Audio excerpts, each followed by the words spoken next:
You can change the world. Learn from proven change makers from all walks of life. They'll show you how to raise money, invest for impact, and so much more. You can start small. Start today and never quit. You can change the world by strengthening your superpowers. Now, welcome to the Superpowers for Good show. I'm your host, Devin Thorpe. Welcome, everyone. I am so excited to introduce you to Joel Miller today. He is the CEO and founder of Wall Street Capital Partners, and he's working on a really cool project in Alexandria, Virginia, called Old King Henry. This is really kind of a fun thing to be talking about. He's raising capital now on small change, and so I really want to encourage you to stick around for this important conversation. Joel, welcome. We're thrilled to have you. Hey, Devin, good to be here. Thank you so much for having me. Yeah. Why don't you take a minute and just kind of set the stage for us with an overview discussion of Wall Street Capital Partners. What is it you're doing there? Yeah, so Wall Street Capital Partners is a development firm that is focused in the Northern Virginia area and the DC marketplace. And the history of Wall Street Capital Partners goes back many years to our sister company, Wall Street Capital Advisors, where we provided debt and equity for a variety of commercial projects over the years, whether it be office, multifamily, retail, whatever the case might be. We've done a lot of deals in that regard. And so now we're participating on the other side of the table as well, on the development side, and are very active in that space. And we're happy to be here today to tell you more about that. Fantastic. Well, tell us a little bit about the project in Virginia. I think it's called Old King Henry. Tell us a little bit about Old King Henry. I think we've got this pulled up on the screen. Maybe you can walk us through a little bit. Yeah, absolutely. What's unique about this project and the reason we got involved is because if you know anything about Old Town Alexandria, is very historic. And so because of that, you just can't go in there and start tearing down homes that were built in the 1700s. And as a result, there's limited supply. There is also an affordability issue in the area as well. And because of that, and because of height restrictions and so many other things, it becomes very difficult to develop in this marketplace. We have a very, very unique site that is 6 blocks from the waterfront and 6 blocks from the metro, right in the center of town, where we are redeveloping surface parking and turning it into multifamily housing over retail. It's a very exciting project, and we're also having a percentage of units affordable as well, which is something that people kept scratching their heads on and was blown away by, especially folks in the city and other investors, because they're like, how are you going to do that? But we found a way to get it done. And it's a very, very exciting project because not only are we bringing affordability to Old Town Alexandria, we're also providing well-needed housing as well to the marketplace. Yeah, and it looks like a beautiful project. It seems like there are several aspects to this. I think I understand correctly that part of what you'll be doing is restoring some of the parking. Is that going to be underground or in a parking garage? How's that going to work? Yeah, let me explain the project the way it's broken down. It's actually two separate buildings, and what we're looking at here on the screen is townhouses that we have available at the site as well. So these are two townhomes that are actually stacked on top of one another. And at the very top, because of the setbacks that the city requires, you see we have a private balcony that will be available for the tenant of that particular townhouse up there. So that's a very, very exciting unit. That's on Patrick Street that you're looking at right now. Now, if you look just to the right of that, you see a little bit of an alleyway. There's a person crossing the street there, and you see a car down that alleyway as well. That particular street leads to the parking that you were just referring to.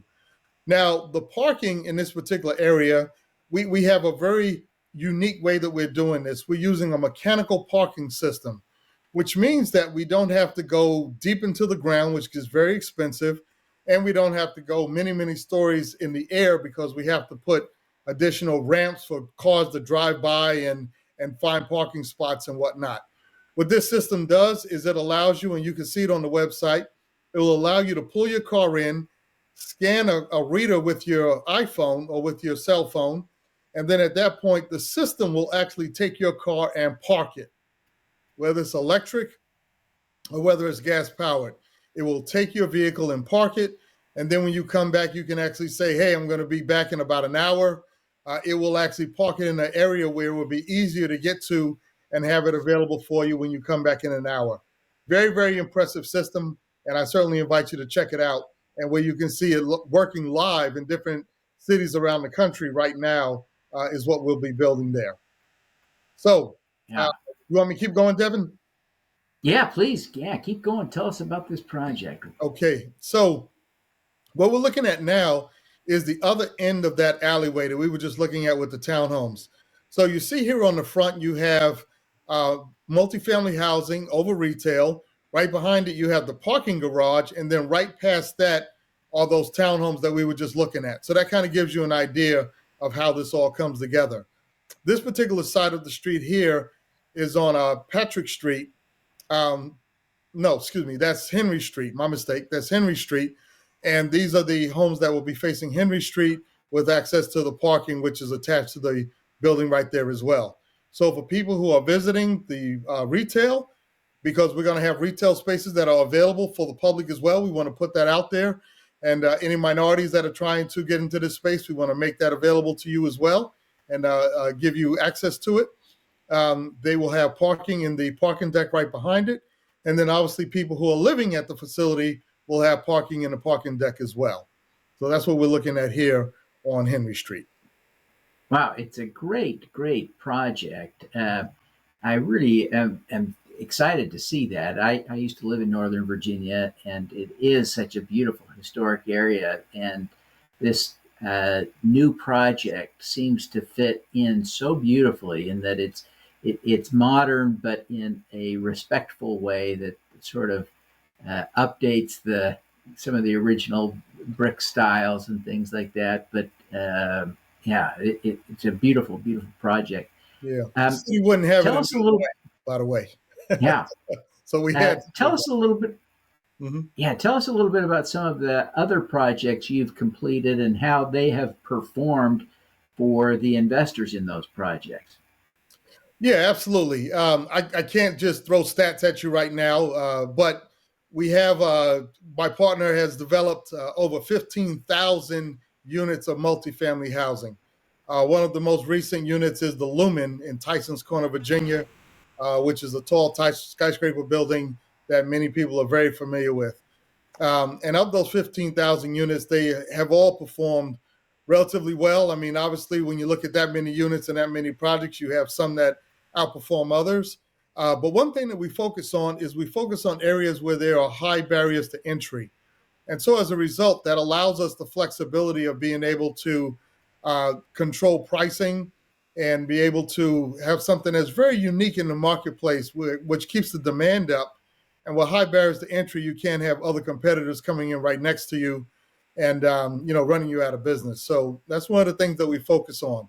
Right now in this Northern Virginia area, we have 3 projects that we're actively engaged in and working on, and we're looking forward to announcing those other projects to the public as soon as we're further down the road with them. Yeah, you've been working to do your capital raise in this deal on the old King Henry, on small change. How's your experience been so far on small change with Eve Picker, the CEO there? Yeah, well, Eve is outstanding. She's great to work with. She knows her stuff, and she really gets the job done. And that's really what it's all about. Getting an SEC filing approved and doing all the paperwork and everything else is no leisurely task. It's a lot of work that's involved. And you need somebody that really understands what it takes to get that done and put together the right way so that the SEC doesn't keep kicking it back. So working with Eve, we were able to get it past the first try, and everything came together just fantastic.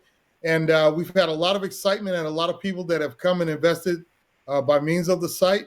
And what's so good about it is that we took a $48 million project, a project that most people would never have access to. And we said, you know what can we do to make it available for the masses, for people, minorities and others that would never usually get an opportunity to participate in a deal of this size. And so we carved off a piece of it, put it on small change, made it available where people could get in for $1,000. And as a result, the results have been fantastic. As you see, we've already hit our target with that, and we're looking to even expand it at this point in time and go even higher by giving more people an opportunity to get in. Well, it is a wonderful and important aspect to fundraising, to have some ownership, especially in the community. So I hope a lot of the investors that are signing up are people who are living in the neighborhood, so they can benefit from the economic development that's happening in their own communities. Yeah, I'm really glad, not to interrupt you, but I'm glad that you brought that up, because that is our focus. We really want to see community involvement, and we've been trying to reach out to many different organizations in the community to say, hey, imagine if you were front and center in Washington, D.C. and had the opportunity to own some of that land that was developed where eventually the Capitol came and all these other buildings that you have. Well, that was a lost opportunity, because now you can't do it because those buildings are owned and much higher in basis. But here is an opportunity for you to own a piece of Old Town Alexandria. That doesn't just come along, and this is an opportunity to do so. So thank you for bringing it up, Devin. And I hope our listeners will certainly take advantage of that opportunity.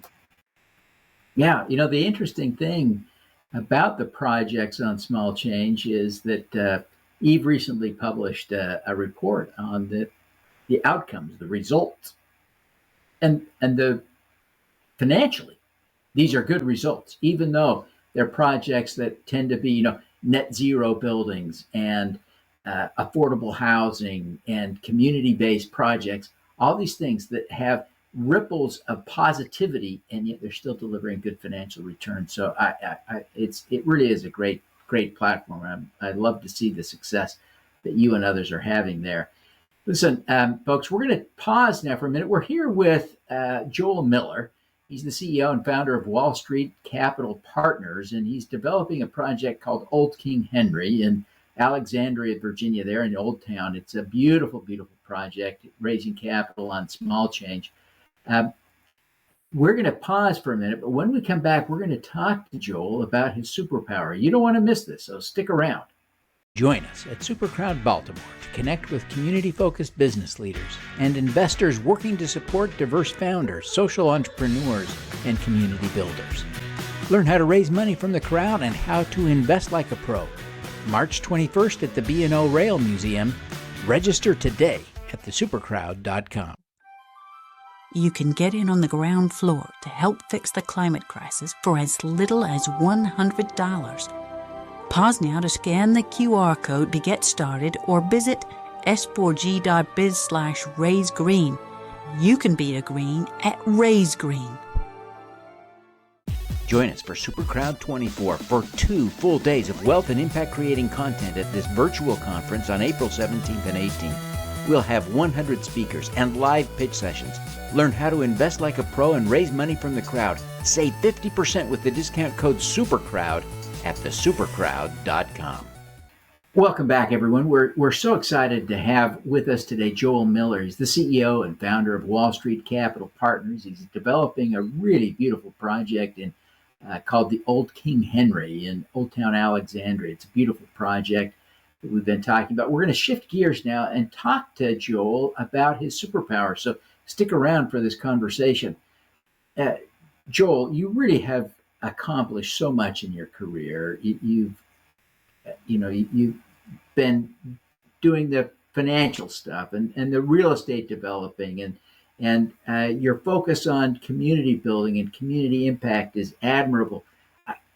Truly, there are a lot of people who are wanting to understand you better and emulate you in some way. Can you tell us, what is your superpower? That's a loaded question, but I would say my ability and desire to help the next generation, if you will, behind me. and really train them on what needs to be done in order to shorten the learning cycle toward their success. That's really what I like to focus on. It's the reason why I've done a lot of things socially in order to help in that regard. And that's what I would say is probably my superpower. As you think about that, Joel, can you think of a specific example you could share with us to demonstrate how you've done that? Yeah, absolutely. One thing, for an example, is I actually taught economics to grad students to help them to understand the money behind the scenes and how things impact the valuation of real estate and other things. So that was one thing. Another thing that we've done is we've launched the Mornings with Joel CRE podcast. And on that podcast, it was really initially designed as a way for students to look over my shoulder. And what I'm referring to is I was the capital markets instructor for an organization called REAP. And this is an organization that exposes minorities and others to the basics of commercial real estate and all the different paths that they could take as it relates to generating their wealth. And one of the questions that always came up was, well, I want to learn more, I want to talk more, but we often get these CEOs on, that come to talk to us, and I can never reach them after the event. So is there any way we could reach you after the event? And so what we started doing was we started having our staff meetings and letting those people listen in on the staff meetings where they can, in essence, look over our shoulder and see on a regular day-to-day basis how we get deals done. How do we structure them? What's the challenges? What's the this? What's the that? How do we price them? And how we do all those things. And then that grew to, well, I'm not just interested in capital markets. I'm interested in this. And it was like, do you know anybody that does X, Y, Z? And it was like, yeah, I do. So why don't I invite that person in on our staff meeting, and you could call in and listen to our conversation. And it kind of grew to the point to where it was like, well, wait a minute, that's a podcast. People wanting to see and learn from others. And so what we did was we opened up our Rolodex and we said, hey, I know slews of people in top level positions in commercial real estate. Why don't I do a show with them? No charge, no fee, no nothing. Just let people come and learn from the masters in commercial real estate. And so we started doing that. It's been very successful. The Mornings with Joel CRE podcast. And we did that really specifically just to help people, the next generation behind us, really learn what it's all about to get into this commercial real estate space. And I have two young sons myself. I'm trying to make sure that they get a good footing in this space. And so I know what it's like because I'm watching them grow. And I know what it was like for me, for many years not having a mentor. And I know how my life improved dramatically once I did have somebody that gave me attention and helped steer me in the right way. So I am really, really delighted to be able to share that same experience with others. Oh, that's tremendous. It really is a great example of the impact that folks can have. And I really appreciate you sharing that. Yeah. As you think about, go ahead, Joel. Yeah, I just wanted to add one thing to that kind of to capsulate it all. And I appreciate you mentioning that. The old King Henry is an example of that. Of $48 million, we don't need to carve off $1 million, excuse me, to make it available to the public. We didn't need to do that, right? We could have went ahead and raised all the money and just been done with the deal like most developers do. But specifically, we wanted to be able to work with people in the community, other minorities that are trying to get started in the commercial real estate space and give a hand back and say, hey, if you got $1,000, you can get in this deal, look over our shoulder and see how it all works from the inside out and really learn that business. I think that's really powerful. And that's one way of us putting our money where our mouth is. No, it's a great example. And as you think about what you're doing, what advice would you give to others to build on that to develop that superpower? In other words, to begin to incorporate that help for the next generation, the people who are coming behind. How do you build that strength? Yeah, I think the big thing is you need to meet people. You need to get out there and network. And the real estate business, like so many other industries, is a lot of it is who do you know and what do you know, you know? And so if you get out and you'll find that a person I may have met 15 years ago is somebody I'm now doing business with. And 15 years ago, I might have said, well, what am I getting out of this relationship? There's no need for me to keep in touch with this person. But 15 years later, there's a benefit, right? And so things take time. And because they take time, the next generation, the generation coming up now, they're kind of like a microwave generation. They want instant results. But if you look at it and invest in yourself over time, get involved in as many classes that you can. A lot of these are for free or at very low cost. There are trade organizations that you can get involved with so you can start meeting the players that are really getting these deals done. And I would say start there and start to build. I'll give an example. I was at a function just yesterday and got a chance to meet with the head of real estate for JP Morgan Bank for Chase, right? The head of real estate. Well, if I didn't go to that meeting, I would have never got a chance to meet him and sit down with him, right? So things like that are very, very important. You got to get out there and do that and be willing to give of yourself. Don't always look at what am I going to get out of this? Just go and give. And when you give, you will see the law of reciprocity will come back and treat you well in the long run. Yeah, that's fantastic. You've been at this a long time. You've had tremendous success. I want to congratulate you for all of that. As we get close to wrapping up our conversation here, I wonder if you'd just take a minute and tell people how they can learn more about Wall Street Capital Partners and the Old King Henry Project, and how they can connect with you, how they can follow or find your podcast, et cetera, et cetera. Yeah, well, very good. So the podcast, we have a YouTube channel, Mornings with Joel CRE Podcast. Mornings with Joel CRE Podcast. Google it. It will come up. It's broadcast on all of the, all of the streaming services. So you can find access to it there. And also you can look at our YouTube channel where all the video of the podcast are posted as well. Then the company, wallstreetcapitalpartners.net is our website. You can go there and find out about us and what we do on a day-to-day basis. And if you want to know about the Old King Henry Project, just simply go to smallchange.co. We'll give you all the information about that and how you can participate in owning a piece of Old Town Alexandria. And we would love to have you as a part of that team that gets this project developed in Old Town. So those are the best places to find me. And you can always email me at joel.miller@wscf.net, joel.miller@wscf.net, like William, Sam, Charlie, Frank. So that's how you reach me. Well, again, Joel, we want to thank you for taking the time to be with us today. And we want to wish you every success with the great work that you're doing to build community and support people with affordable housing, mentoring, and all the things that you're doing to make the world a better place. We want to see you succeed. Thank you. Thank you. Really appreciate that. It's been a pleasure to be here, and all the success to you as well, Devin, and what your endeavors here. All righty. Let's do some good.